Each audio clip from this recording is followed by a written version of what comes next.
Calling the Joint Committee of Health, Human Services, and Consumer Protection 9:30 calendar. The Committee on Health and Human Services and Consumer Protection is reconsidering its previous decision on SB1 relating to healthcare that was made on February 1st, 2023. Present for Health and Human Services is myself as chair, Vice Chair Senator Henry Aquino, and Senator Brenton Awa. And for Consumer Protection? For CPN, it's myself, Jared Kilho-Kalole as chair, Vice Chair Senator Kara Fukunaga, and members Senator Tim Richards and Senator Brenton Awa. Okay, thank you very much. This meeting is being streamed live on YouTube. For SB1, the new recommendation is in addition to the amendments made at the February 1st, 23 joint hearing, the committee finds that SB 896 as amended on February 1, 2023 provides protections against anti-abortion laws of other states in a more detailed, comprehensive manner than that which is SB 1. So we are going to delete subsections F and G of HRS section 453-16 and SB1 and insert sections 2 through 11 of SB 896 as amended on February 1, 2023 instead.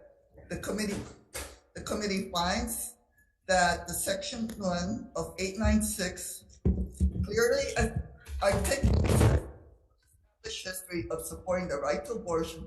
So we will insert that as SB1's preamble. Excuse me.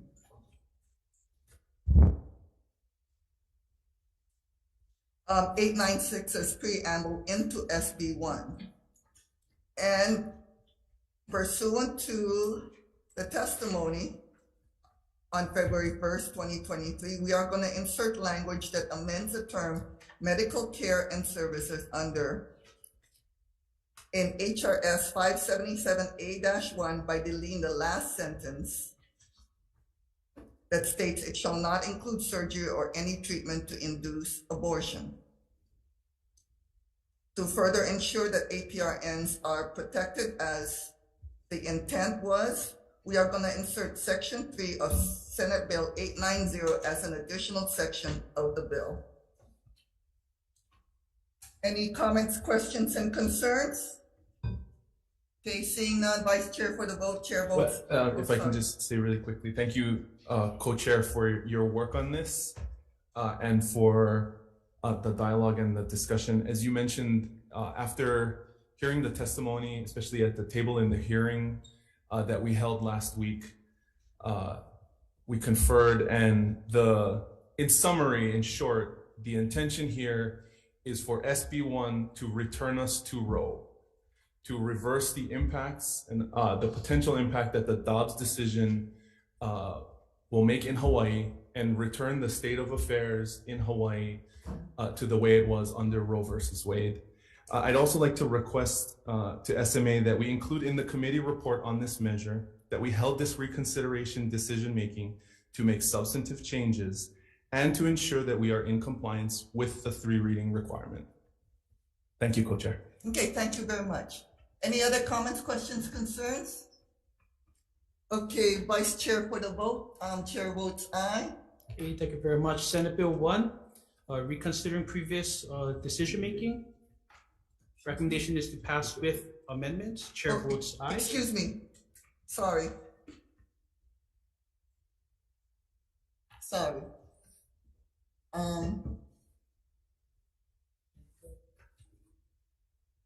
Also, as part of, to ensure that all committee members know prior to voting, our intent for the recall is to ensure a clean date, that it be upon approval as stated in SB1 originally, because we want to ensure that the protections pre-Roe apply immediately to ensure that our medical practitioners will be as protected as we can.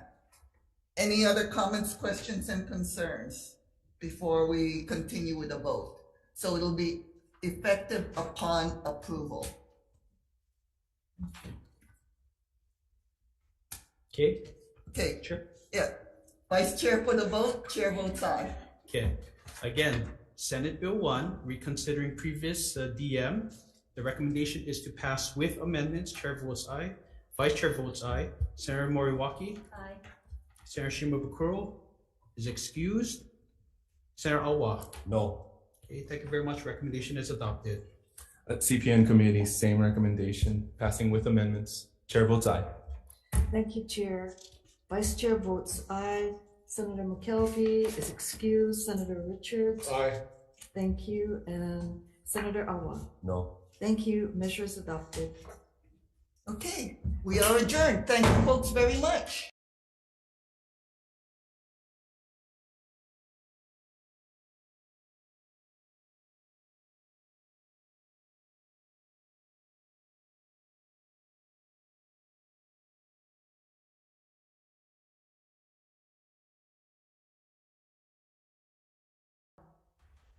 Hey, good morning and welcome to this Tuesday, February 14th, 9:30 a.m.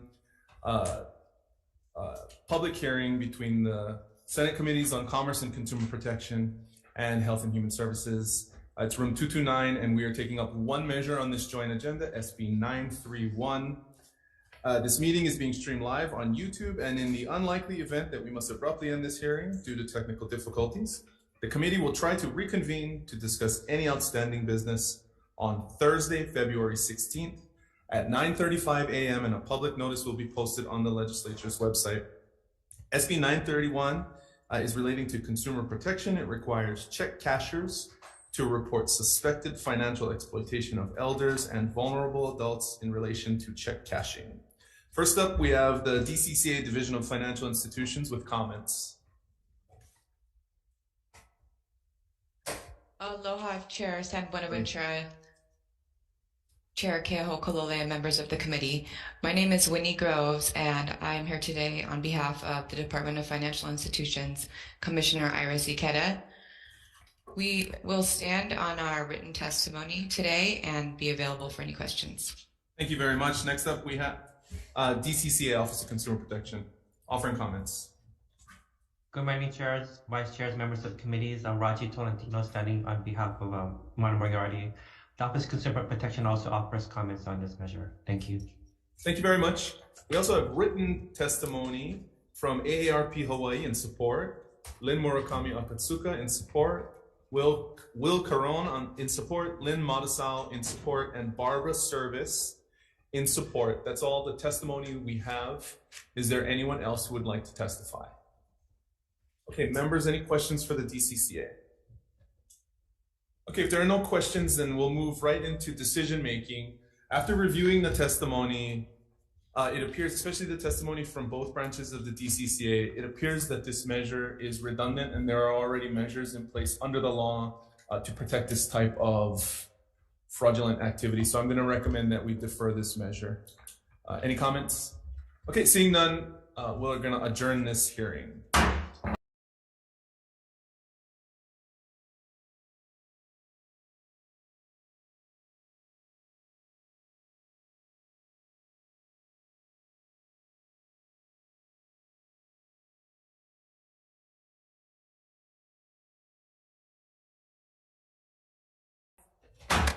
Hey, good morning and welcome to this Tuesday, February 14th, 9:40 a.m.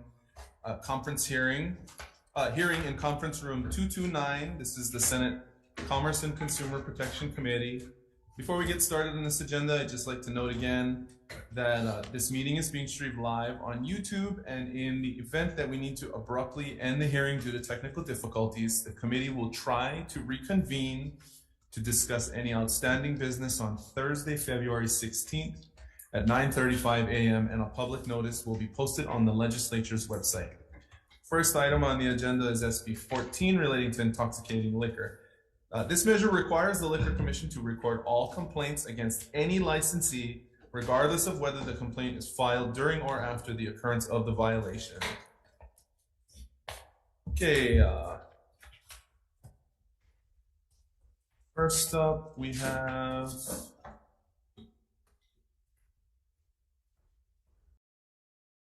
Garrett, I believe you are first. Good morning. Yes, Maui Brewing Company in opposition.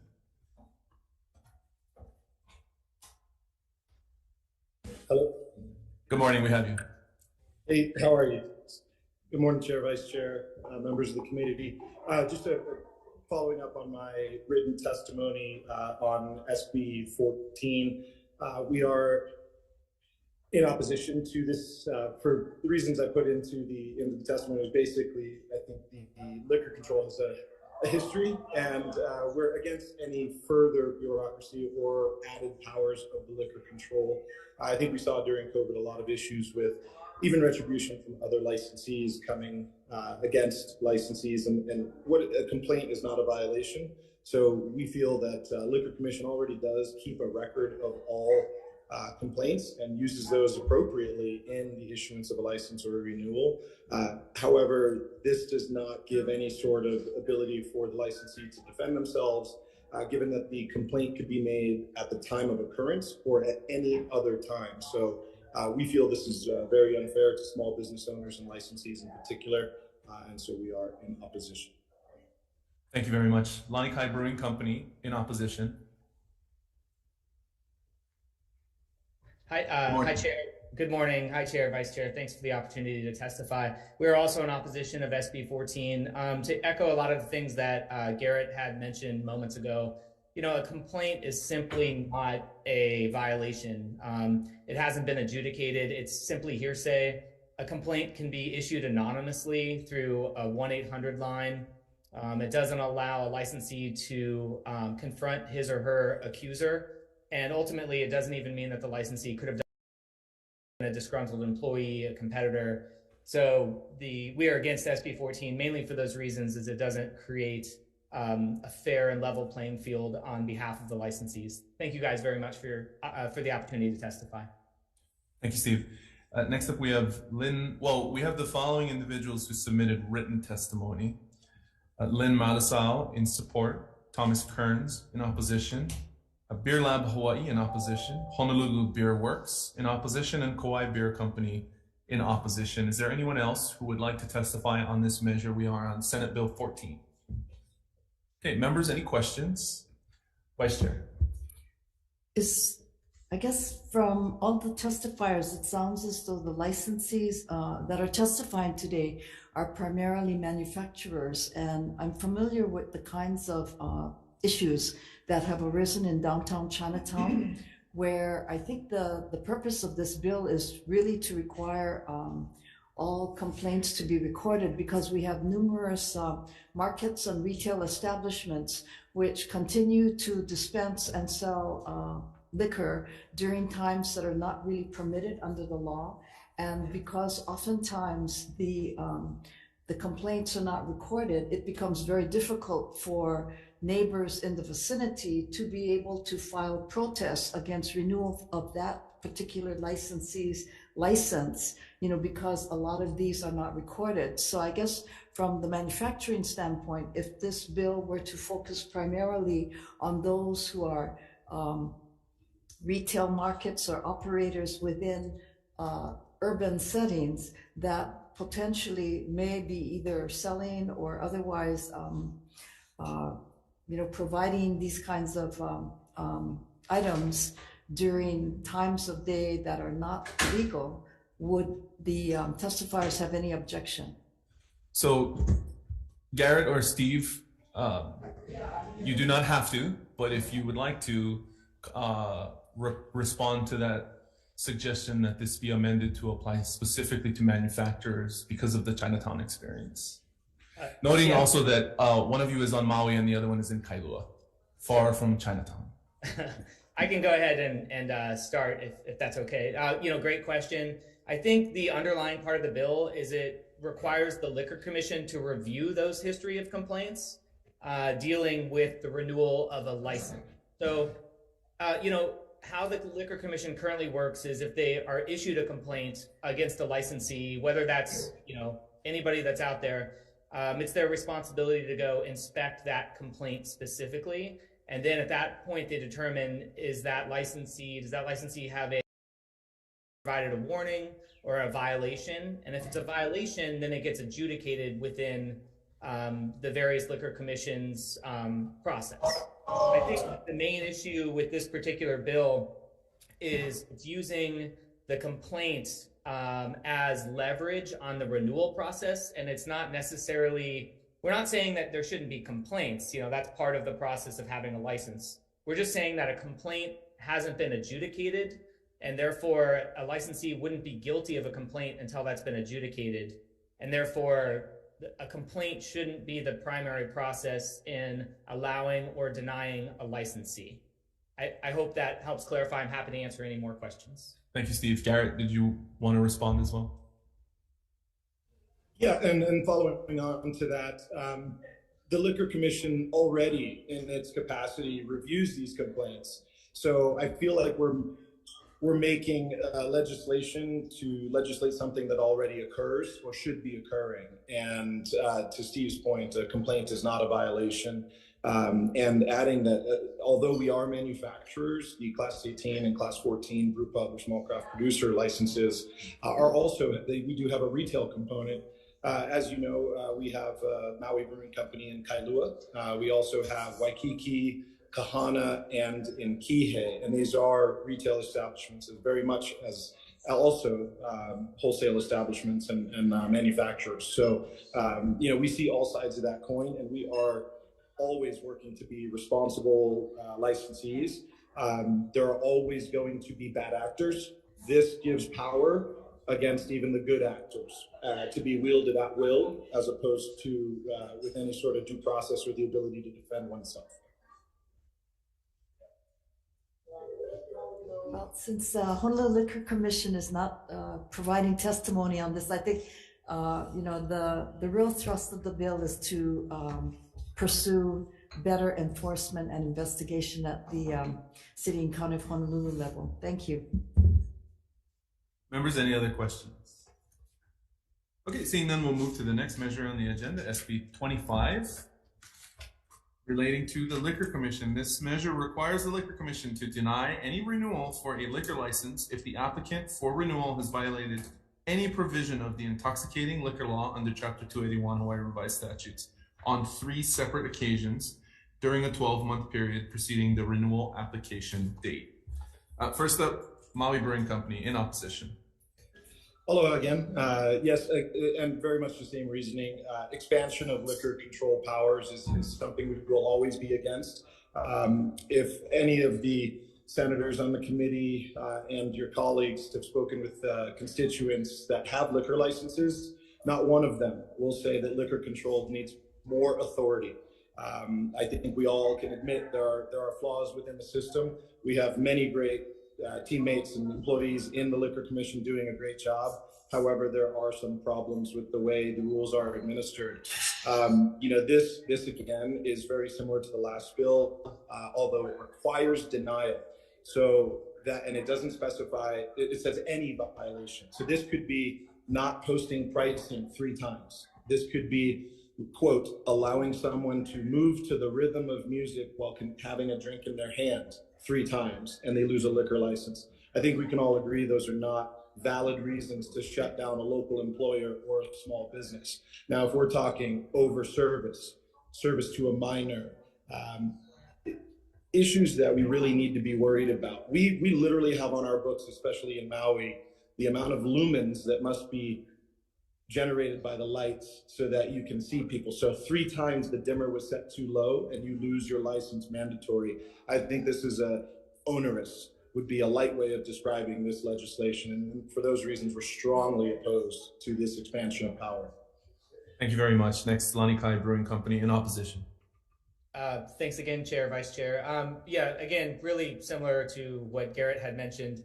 There's a lot of things within HRS 281 that would be reasons, as Garrett had mentioned, that could be used to deny licensee. Service of a minor with intention, a number of different things, over service of a person. But a lot of things within 281 are clerical.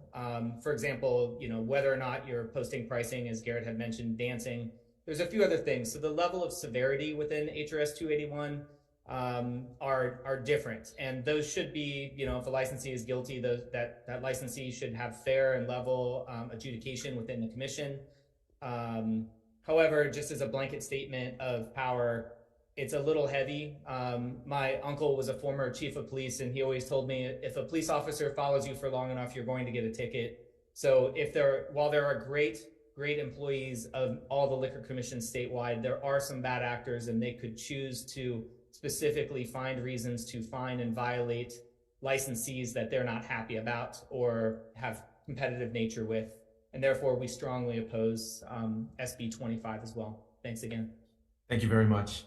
Next, we have Lynn Marisal in support, Thomas Kearns in opposition, Honolulu Beer Works in opposition, and Kauai Beer Company in opposition. Members, any questions? Okay, seeing none, we'll move to the next measure, SB 717, relating to alcohol. This measure expands the definition of beer under the liquor regulatory laws to mean any alcoholic beverage containing no less than 0.5% alcohol by volume. First up, Maui Brewing Company in support. Yeah, this is simply a clerical bill. Seltzer was not contemplated. It was not an item that was, it was not a type of beverage alcohol that was produced when these liquor laws were written. And as the industry evolves, this was to clarify that a seltzer made from fermented base specifically is still taxed as beer. This will not change the tax on seltzer currently. Last year, or I think maybe the prior session, there was some erroneous testimony given by Doe Tax that changing, that putting this clarification in would change the tax rate. That is not true. A seltzer made from a distilled base would be still taxed as a distilled spirit, whereas if it's made from a fermented base, like fermented malt, sugar, or otherwise, that would be considered beer, and that is consistent with both FDA and TTB federal regulations. We are clarifying that just as a matter of course. You can see some of our concerns on the testimony in the first two bills, that we all do make seltzer. We'd like to be always in front of this type of a situation where we can't be called out for making something that isn't regulated, even though it is regulated, because it doesn't specifically list seltzer. So this might be just us being extra safe, but for the point of clarity, this is a very simple clerical bill, and in support. Thank you. Thank you very much. Lanikai Brewing Company in support. Yes, thanks, Chair, Vice Chair. We are fully in support of SB 717 for the identical reasons that our colleague at Maui Brewing mentioned. So I'm here for comments if I can add any more. Thank you. Thank you very much. We also have written testimony submitted, all in support, from Big Island Brew House, LLC, Honolulu Beer Works, and Kauai Beer Company. Is there anyone else who would like to testify? Okay, members, questions? All right, seeing none, we'll move to the last measure on the agenda, SB 687, relating to intoxicating liquor. This measure increases the amount of malt beverages, wine, and alcohol that a small craft producer pub licensee may produce during the license year. First up in support, this time according to my testimony file, Lanikai Brewing Company is in support, and they go first. Thank you, Chair, Vice Chair, members of the committee. We are in support. This is really great for small craft producers, Class 18. Basically, it lifts the threshold. By lifting the threshold, it does a number of different things. One, it allows us to produce more made in Hawaii products that we can eventually use for export, with taxation staying within the state of Hawaii. By our businesses being able to grow, it allows us to hire more community members and more workers and proudly continue to grow our manufacturing sector here in Hawaii.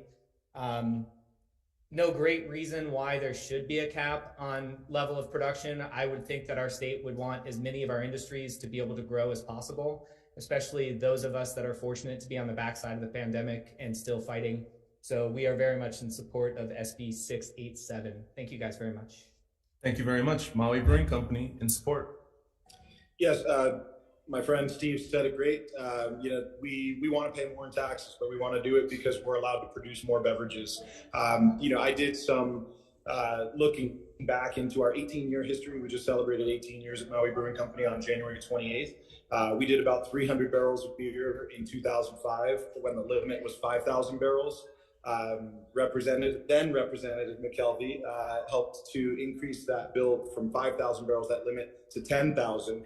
And again, from 10,000 to 30,000 just a few years later, as we continued and other breweries continued to see a growing industry. We are now in a position where this year we will blow through that barrel cap. Adding that, due to the pandemic, we do produce some beverages on the mainland that do not get imported to Hawaii. These are made in the mainland for the mainland. We produce 100% of our beverages for Hawaii in Hawaii. This bill doesn't contemplate either contract brewing or brewing outside the state of Hawaii, or this limitation, I should say, doesn't contemplate that. So for those reasons, the lifting of the barrel cap on the beer side, also the gallonage on the wine and distilled spirits, it just makes sense. We need to be able to grow and produce more beverage.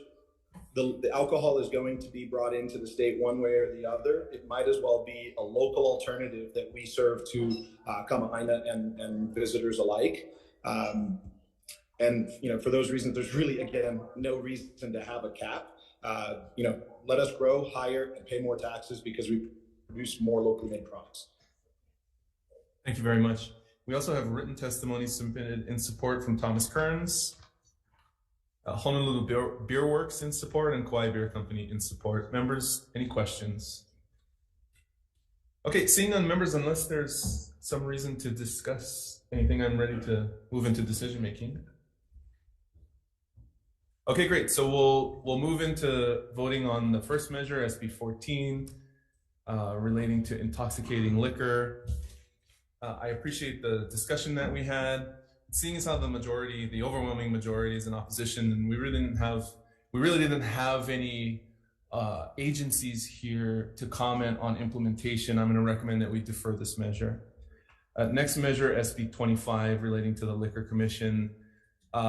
Same reasoning here. We really do need the Liquor Commission to come in and opine on whether we should be requiring them to make these changes in light of all of the opposition. So I'm going to recommend we defer this measure as well. On the third measure, SB 717, relating to, this is the expansion of the definition of beer. I'm going to recommend that we move this measure out with a effective date of July 1st, 2050. Members, any comments? Okay, seeing none, Vice Chair, SB 717, passing with amendments. Chair votes aye. Thank you. Vice Chair votes aye. Senator McKelvey? Yes. Senator Richards? Aye. Senator Awa? Aye. Thank you. Measure is adopted. Thank you very much. Next measure, SB 687, relating to intoxicating liquor. This is the increase on the production cap for small craft producers. Recommendation here is to pass this measure with amendments, defecting the effective date to July 1, 2050. Any comments? Okay, seeing none, Vice Chair, SB 687, passing with amendments. Chair votes aye. Thank you. Vice Chair votes aye. Senator McKelvey? Yes. Senator Richards? Aye. Senator Awa? Aye. Measure is adopted. Thank you very much. We're adjourned.